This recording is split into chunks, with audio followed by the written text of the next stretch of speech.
Welcome to Baldly Bipartisan. It's the show where Democrats and Republicans have civil conversations about how politics and government really works. I'm John Sellek, CEO of Harbor Strategic Public Affairs, and I'm Adrian Hemond, CEO of Grassroots Midwest. He's a Republican. I'm a Democrat. We're both bald. I guess it's time to get started. There's no looking back now, so we're going to go to what we call our look back segment. And first thing we're going to talk about is the State of the Union. Adrian, did it even matter? It was loud. It was very loud. No, it didn't matter. State of the Union addresses never matter. I think my favorite criticism or mocking was that he was jacked up Joe. People are talking about whether he was on Adderall, and some people are like, well, if that's Adderall, give me some. Yeah, absolutely. I could use that kind of energy. I got a small business to run here. Look, I think the president cleared the bar of being mentally competent, right? Which Republicans have portrayed him as not being mentally competent. Even some Democrats have done so. He seemed fine. Whether you enjoyed the policy specifics or the volume, he seemed fine. Well, how high was that bar, realistically? I don't think it was very high. I felt like a lot of Democrats got done like, oh, that wasn't so bad after all. Oh, maybe we'll get through this after all. Yeah, no, the bar was incredibly low because Republicans have continued to set the bar low. It's really been some malpractice on the part of the right side of the aisle, continuing to set the bar so low that the president can't help but clear it. You would think that they'd want to set the bar a little higher and give him a challenge, but they haven't really done that. It might be time to reconsider. I actually thought all the yelling and hooting and hollering and stuff from the audience, which they thought was going to throw him off, actually was part of the way that he proved he was still with it, because he responded, for the most part, in time. He had answers to all the cat calls and all that stuff. I think he actually enjoyed that part, and it fired him up a little bit more. So in that sense, the sort of like breakdown of decorum, of congressional decorum, helped Joe Biden, I think, this time. Yeah, absolutely. I think it did help him, and I think it's probably an indication for Democrats that maybe they need to get him out a little bit more.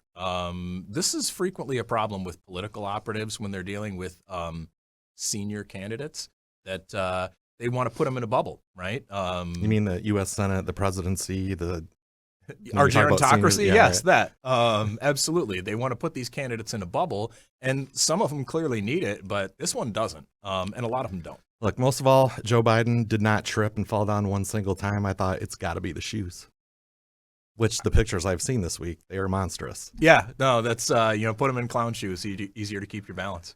All right, well, I figured you want to ask me this question, but I asked myself this question, with the GOP response, what in the hell happened? I mean, we've seen Katie Britt rise from being a staffer in the Senate to being a United States senator to being like, what's next for the GOP? She's a woman. She's a mom.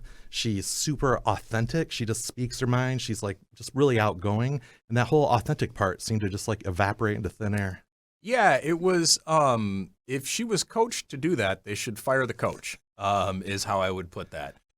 It was not a great performance from somebody who on paper seems like she would have a pretty bright political future.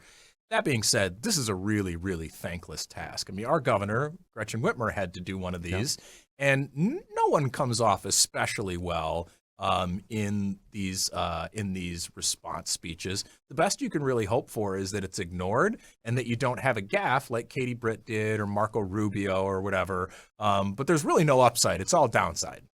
Yeah, I think the trouble is in the past, when it happened, it was forgotten because nobody watched it in the first place.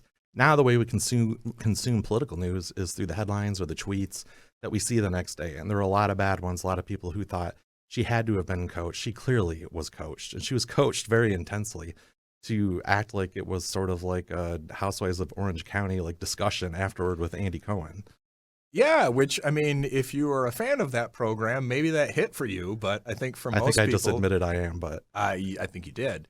But I think for most people who are not, fans of, face-painted reality TV stars, that probably didn't come off very well.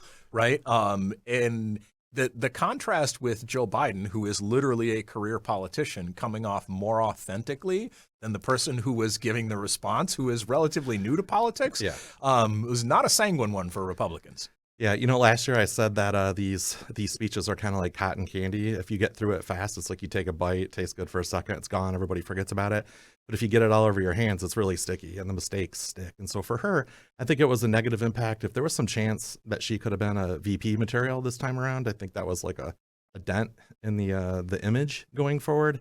But we got a long way to go probably on that front. Speaking of dents and images, seems like the Michigan Democratic Party, and by extension, Governor Whitmer, because it's her apparatus right now, took a punch from the Wayne County Executive Warren Evans. He made very clear he was unhappy with the way the party pays attention to Black voters, to him, to the Black community in Michigan. Why aren't they talking to them more? He's basically saying, I'm dying out here. Like, I'm talking to people trying to make sure they'll vote for Joe Biden, and they just won't do it. And he went so far as to say that he voted uncommitted. I thought this was pretty damning of the situation they're in right now. You remember that Simpson meme, old man yells at cloud? I think this is that. I don't think that most voters in Michigan know who Warren Evans is. I also don't. Wayne County is kind of big. Wayne County is pretty big. I don't know that Warren Evans is as politically influential as he fancies himself. Sure. He's not McNamara. He's not Bob Ficano. He's Warren Evans, which, is fine, but doesn't have as much yank politically maybe as some Wayne County executives past. The proof is sort of in the pudding. The uncommitted vote got 13%, 1 percentage point more than uncommitted got against Obama in 2012.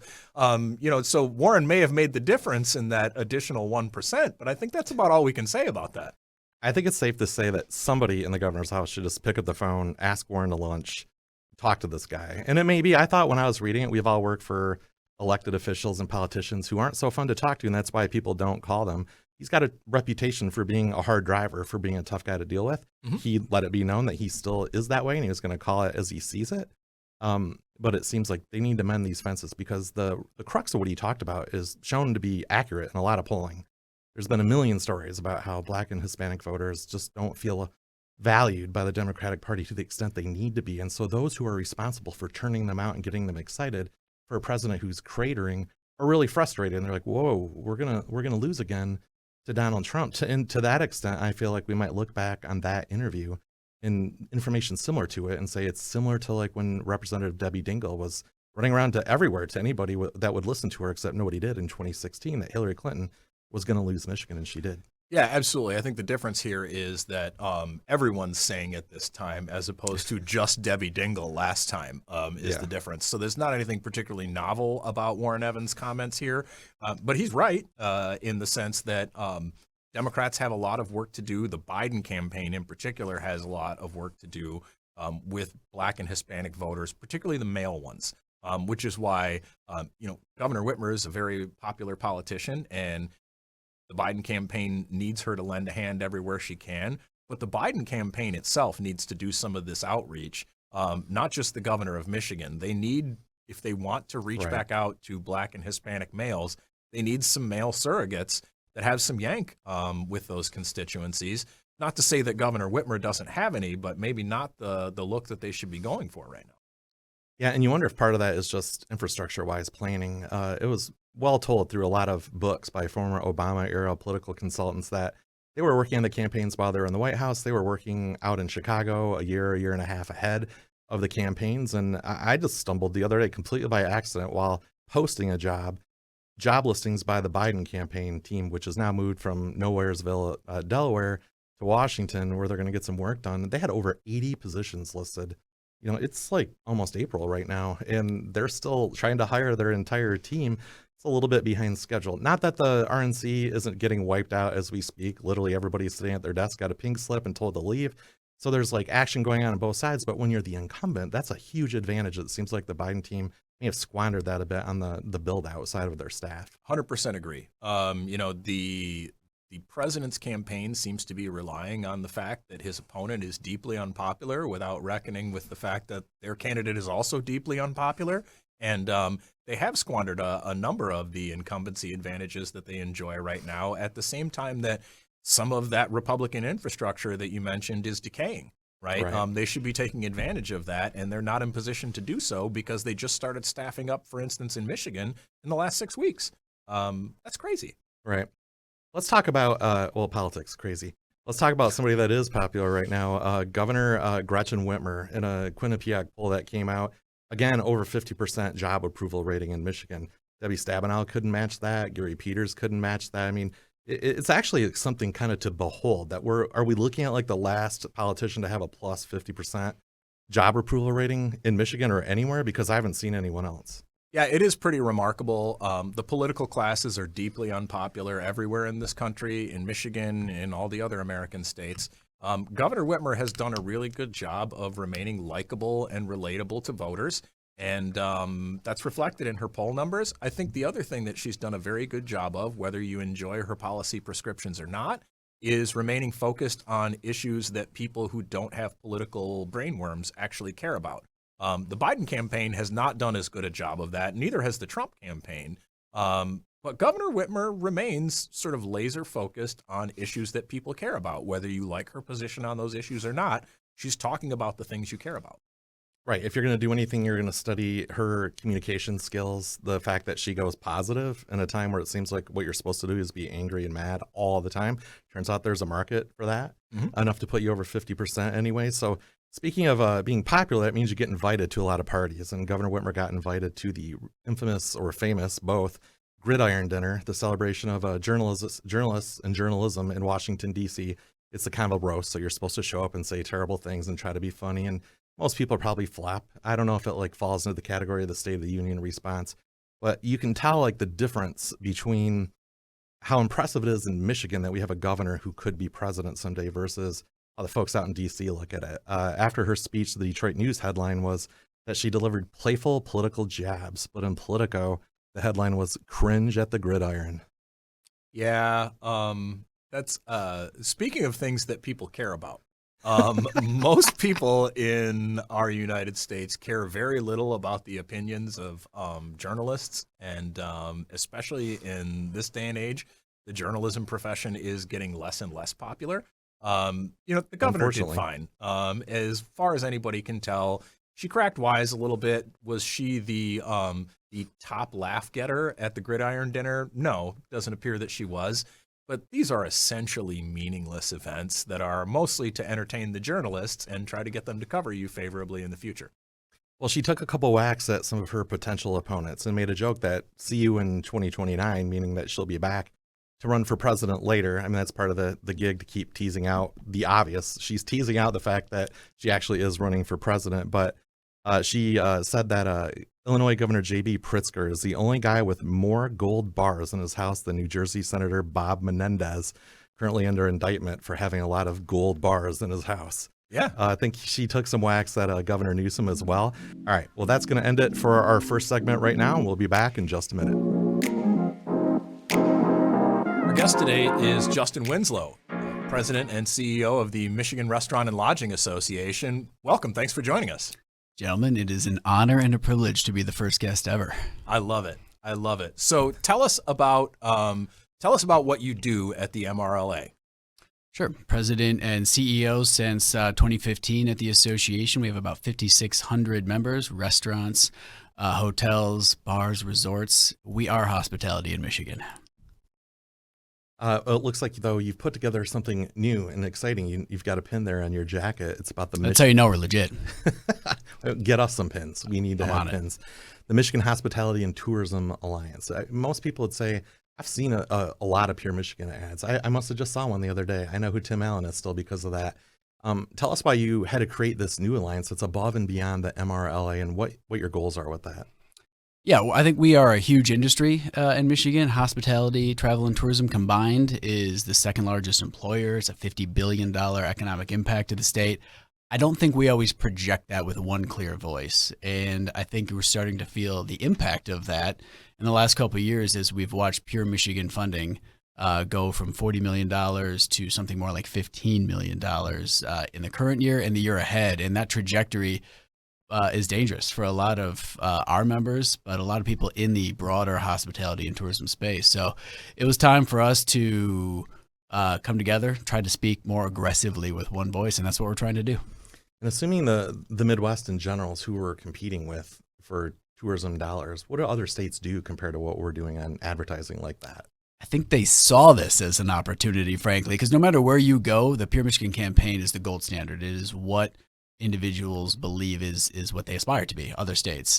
So when you see Wisconsin and Minnesota aggressively go into the breach, using some of the federal dollars that were available and putting up numbers like close to $70 million for their tourism campaigns, that's coming out of our potential pool here in the Midwest and the Great Lakes region.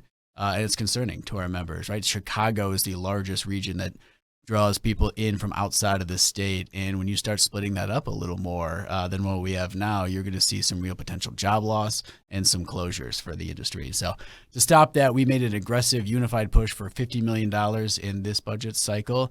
And that's the short-term play. We need a more reliable long-term funding stream for Pure Michigan, so we're not having the same general fund conversation forever. Adrian, what do you think the prospects are for getting a lot of focus from the legislature right now? They're not operating, basically. They don't have a majority in the House. We suspect that things like the Michigan Hospitality and Tourism Alliance are going to get suddenly, boom, a ton of attention and a lot of competition all at the same time once these two new Democratic members are elected back to the House and they kind of turn the lights back on. Yeah, I think it's a good time to be getting some rhythm on these issues. As soon as the Democratic majority is restored, they're going to get to work in earnest on the budget. Obviously, as Justin mentioned, that's short term, right? But it's a good opportunity to sort of elevate this conversation while we're having this annual conversation about our priorities as a state, right? We want to bring people here, then we need to prioritize bringing people here. So I think it's a good opportunity to really elevate that conversation and talk about what other states are doing and what the potential is for Michigan. 100%. We also helped create a new legislative caucus, Hospitality and Tourism Caucus. So we've got 2 members in the Senate, 2 members in the House pushing that same agenda. And so far, early returns, very positive. We're a long way before the budget's across the finish line, though. You've got another event that's coming up pretty soon in Kalamazoo before the legislature actually kicks it back into gear and flips the lights back on at the Capitol.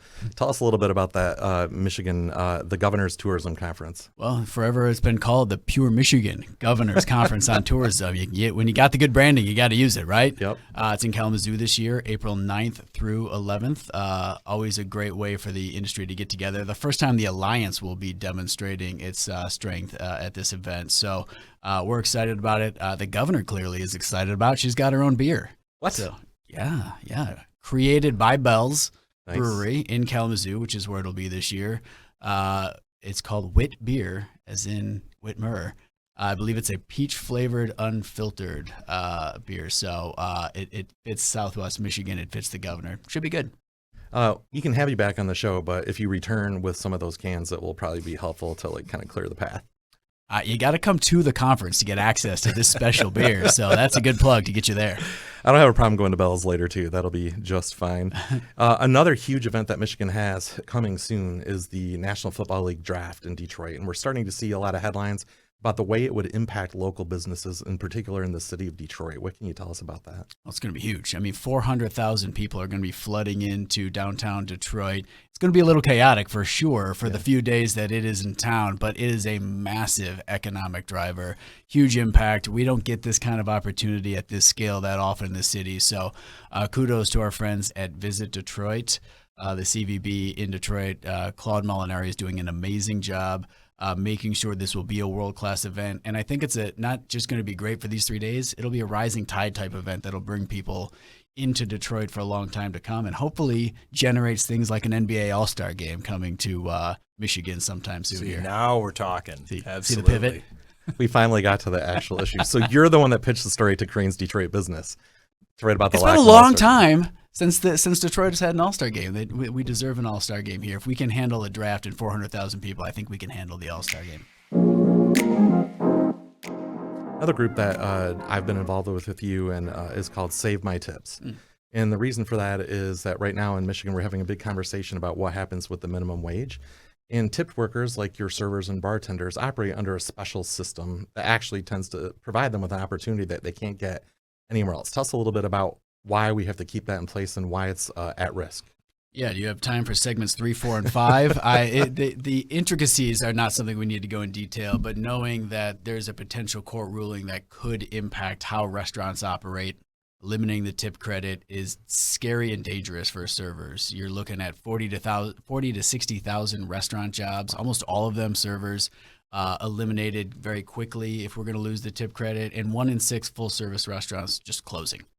And so that's a stunning number. Say that again. It's a stunning number. 1 in 6 full-service restaurants. The math doesn't work, and it really doesn't work in the environment they're operating in right now, where costs are exceeding their revenue repeatedly, and you're starting to see restaurants close. People are coming through the door. People are back at restaurants, obviously, but the ability to be profitable right now is real challenging, especially for those smaller independents. So you put on top of that this ruling, and it's a disaster for the industry, and it's a disaster for those workers who don't want to see this change. They are making great money, around $30 an hour, frankly, with tips right now, and to see that system change is going to be bad for them as well as ownership. And so tell me who's winning in this scenario here. The servers don't want to see the change.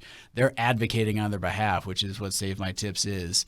I know we at the association represent operators, but we keep hearing from the workers, from the servers who want to know how they can get engaged and represent their own interests better. One of the things I found most interesting about the issue, one of the things that I love in politics, is issues that sort of confound partisanship. Yeah. And you have this demographic of folks, these servers, who they skew pretty female, they skew pretty democratic in terms of their voting behavior, and they appreciate the flexibility of schedule with being able to work for a tipped wage instead of an hourly wage. Right. I find it very, very interesting that you have this coalition of, business owners and pretty democratic-leaning workers that are all sort of delivering the same message. Yeah, and they're telling their legislators as well. I mean, we had to pull this because we wanted to know that it wasn't just us. They were hearing anecdotal stories. And so when 78% of servers are telling an independent pollster, not us, that they want the current system to stay in place, stop messing with it, and then they start telling legislators that you see a real opportunity for a bipartisan opportunity, which we may need, frankly, later this year. So we've had some good positive conversations with leadership on both sides of the aisle, and I hope that if it becomes necessary later this year, we can come together and do something that's good for workers and for the industry overall. Yeah, like echoing what Adrian said earlier, I mean, one of the more interesting things to me was last December we held roundtables around the state with Save My Tips, and the people that we had at the table talking about there are the people that actually do the job. Right. And like you said, it was to a T. It was women that do this work and that skew Democrat in their politics, but they're really they're living their real lives, and they're doing these jobs by choice because they know they can make the money they need to get that they can't get anywhere else. One of them said, like, no offense, but if I wanted to work at Target and make minimum wage, that's what I would go and do. I can't do that. I need to have shift flexibility for my family and my kids. I need to be able to have the option on a Friday night to make $30, $40 an hour. We had students from Michigan State's campus that worked at the Riv who said she made $50 an hour on Saturday night. Where else can you do that? And their attitude was basically breaking the brains of some of the reporters around the table, because like a normal person, you say, when the opponents say, hey, we just want to give you a raise, let us raise you up to minimum wage at $17 an hour. These people come and sit around the table and say, $17 an hour? What the heck are you talking about? I'm making twice as much as that. The thing about when ideology makes contact with reality is that reality always wins. That's a safe thing to finish this segment on. Justin Winslow from the Michigan Restaurants and Lodging Association, thank you so much for being here. Appreciate the opportunity, guys. All right, Adrian, we are back. We're going to talk about a couple issues in our look ahead segment right now, things that are going on in the legislature that haven't passed yet, but they're starting to move. So first things first, the FOIA, Freedom of Information Act. A lot of people don't realize that the legislature and the governor's office and the lieutenant governor's office are not subject to FOIA. Reporters, bane of their existence is trying to get information out of those places. Whereas other places I've worked, like in the state departments, such as the Attorney General's office, I worked for 2 state attorneys general. We had to respond to all kinds of FOIAs all the time. And sometimes it wasn't glamorous. Sometimes there was dumb looking stuff in there. But for the most part, it served its purpose, which is transparency. And it kept people on their toes. They should be, you're in a public job, you should think about what you're doing. And I tend to see some of the proposals that have been put forward are actually showing some progress. But there's so many exemptions in these bills to protect what's going on inside the governor's office and the legislature. I don't think it goes far enough. It certainly seems to protect those entities more than the current entities that are subject to FOIA now. That doesn't seem fair. I think they should just suck it up and deal with it. I thought that Governor Whitmer should have just jumped on that train on day one. It's a little more difficult when you're 6 years in to say, okay, now I want to open up the books. I understand the hesitation, but she didn't. So what do we think about overall? Like our theme tonight was, do people care in the public? Are they actually paying attention to this? Will this be a campaign issue? How big an issue do you think this is? I think it'd be very smart for Democrats and Republicans alike to go long on transparency, on FOIA, on ethics. Trust in institutions in this country is in the toilet. It's very, very bad. Unlike yourself, speaking as someone who only worked in the legislature when I was on the inside of government, because I'm kind of a scummy person and I didn't want people to know what I was up to. He's really a sweetheart. Everybody in government should be subject to FOIA. There is a need for some very limited exemptions, but as I'm so fond of telling people, elected officials, government officials, they're the help. It's just like hiring somebody to clean your bathrooms, right? Do they do a good job or not? You need information in order to be able to know. So I would say, make the exemptions that you absolutely have to make to protect people's personal information and privacy from the general public. Right. But otherwise, let's see what you guys are up to. Yeah, honestly, I think even like as advice to people who are staff now and think they're living under some kind of protective dome, that's a joke. Anytime I talk to a group of staffers and I'm talking about the many great things that they have in front of them for what they're doing, I say nothing you're doing is private, nor should it be. And so don't assume because there's a law that says you can't be FOIA'd that your email or your memo won't show up somewhere, because if it's juicy enough, it always does. Yeah. It'll get out some way or another. Let's talk about one other issue before we close it up today.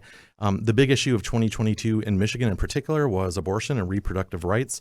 The governor's team rode that in part to a pretty large victory. They won a majority in the House and the Senate and controlled all three legs of that stool for the first time in 40 years. It seemed like that issue had kind of played out. We passed a constitutional amendment. We passed all kinds of trailer bills to fix that. But then lo and behold, the good people of the state of Alabama decided to intervene and try to essentially ban IVF. And it turns out that that's pretty popular. Yeah. And, the Congress under Republican control has tried to do similar in the past. I don't think that this issue has played itself out by any stretch of the imagination, whether you're talking about abortion rights in certain states, whether you're talking about IVF, whether you're talking about women's health care more generally. We've underinvested for decades in this country in research and development on women's health care. There's the IVF issue. There's the abortion issue. There are actually a lot of issues that go into women's health care that have been neglected in this country, and where there's a real sense of distrust for Republicans in particular from a large portion of that 51% of the population that checks the box F when they fill out the census. Yeah, that's right. And lo and behold, there is just maybe the possibility of a political calculation involved. We talked a little bit about a president who's not doing so hot and some people on the ground here in Michigan who want to try to keep that House majority, as tricky as it seems. And our lieutenant governor attended an IVF event, and said, there's a reason why Prop 3 got more votes than me and Governor Whitmer, right? It won counties that we didn't even win. Those are magic words to the political consultants and the folks that are trying to push the Democratic majority back into place one more time. Yeah, I mean, abortion won on the ballot in Kansas, of all places. That's a winning issue, right? When you can pull those sorts of numbers in ruby red Kansas, you're doing something right. That does it for us for this episode of Baldly Bipartisan. Remarkably little shouting for a bipartisan deal, John. We'll save that for next time. If you want to learn a little bit more about us, tune in at baldlybipartisan.com. Thanks very much, Adrian. Yeah, thanks, John. 3, 2, 1, yeah!